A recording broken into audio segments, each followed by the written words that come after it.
the denial of their right to move, their right to marry, their right to work, their right to healthcare and education, renders them amongst the most vulnerable people on the planet.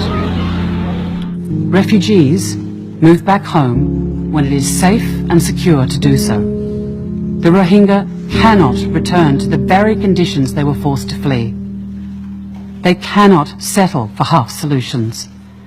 They must know that they belong. A clear pathway to full citizenship is essential. This is not a luxury. This is not a privilege. This is a basic right that all of us here enjoy. A right that the Rohingya do not have. It is clear that conditions are not yet met for the safe, voluntary, dignified and sustainable return of Rohingya refugees to their places of origin or choice. And I ask members of the Security Council to join me in urging the Myanmar authorities to cooperate with the United Nations and to ensure immediate, unimpeded and effective access for its agencies and partners. But we all accept this crisis is complex and has deep roots. It will not be solved overnight.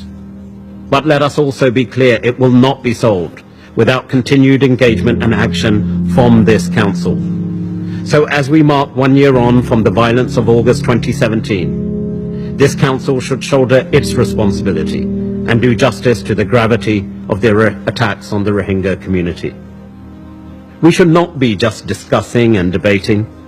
We need to be acting to bring an end to the appalling ethnic cleansing, to help those suffering refugees, and bring justice for the victims of these appalling crimes.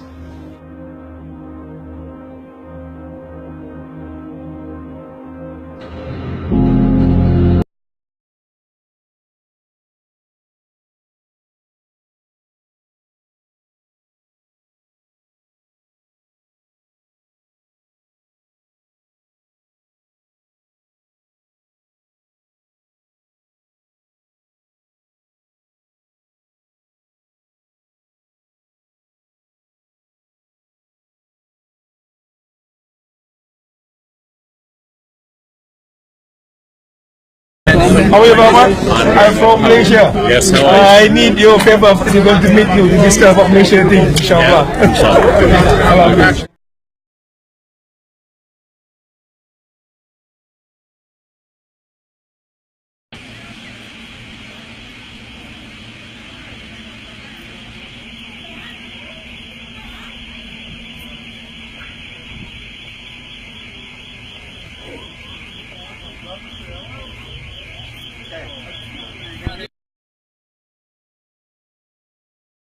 My name's Siobhan McDonough and I am the chair of the all-party parliamentary group for the Ahmadi Muslim community.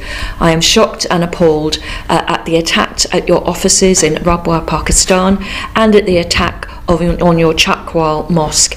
As the chair of the group, I have written to the British Foreign Secretary to ask him that the government do everything it can to convey in the strongest possible terms its concern to the government of Pakistan.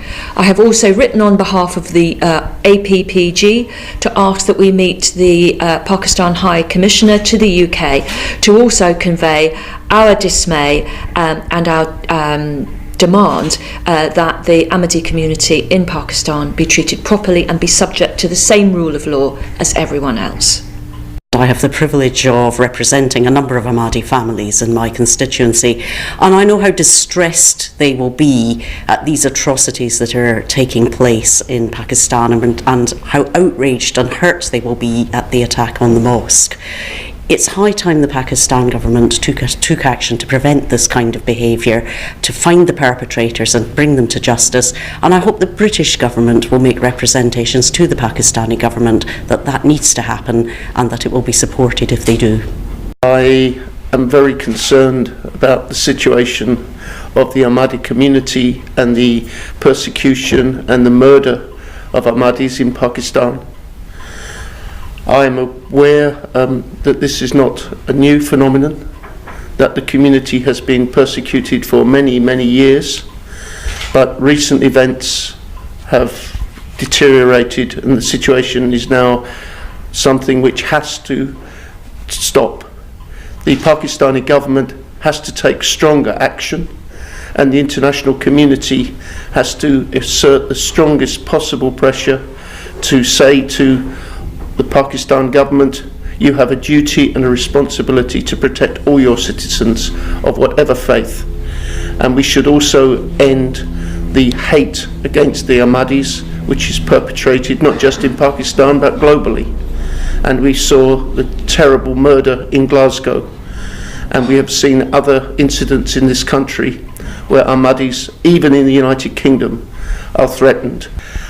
I believe that the British people and the British government should do more, and the British government should speak strongly and forcefully in whatever channels it has to say that the Ahmadis deserve the right to be able to practice their religion and to go about their lives without threats and without persecution.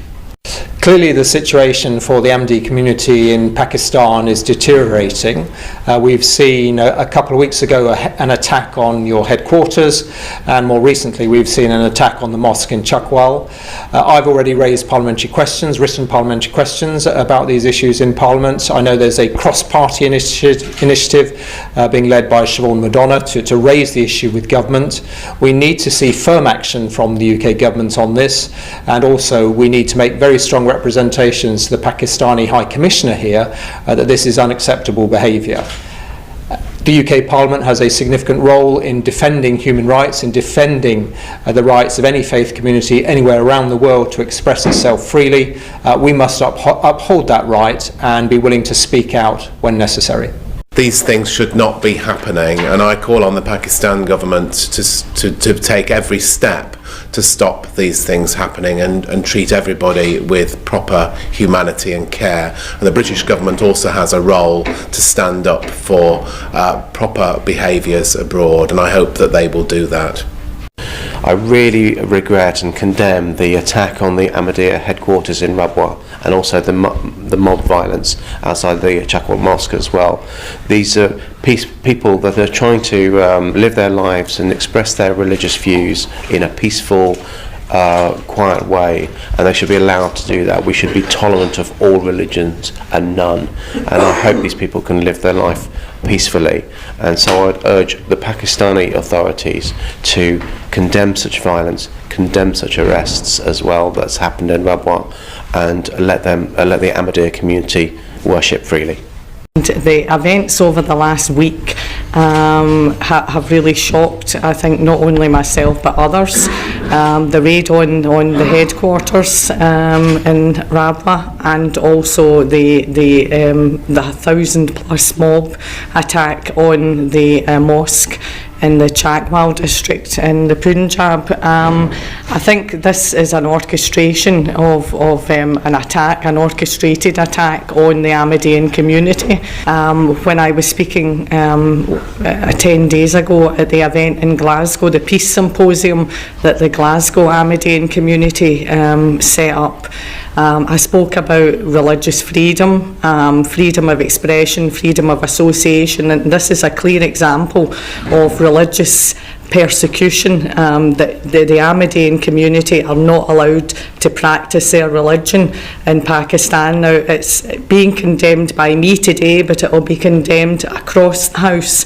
and also across the world. The world will sit up and take notice, and I think that the motto, love for all, hatred for none, it's not just love for all, it should be tolerance for all, respect for all, and also justice for all. And my thoughts go out to everybody that has been caught up in these events over the last week, and we pray that everybody else is kept safe from further attacks.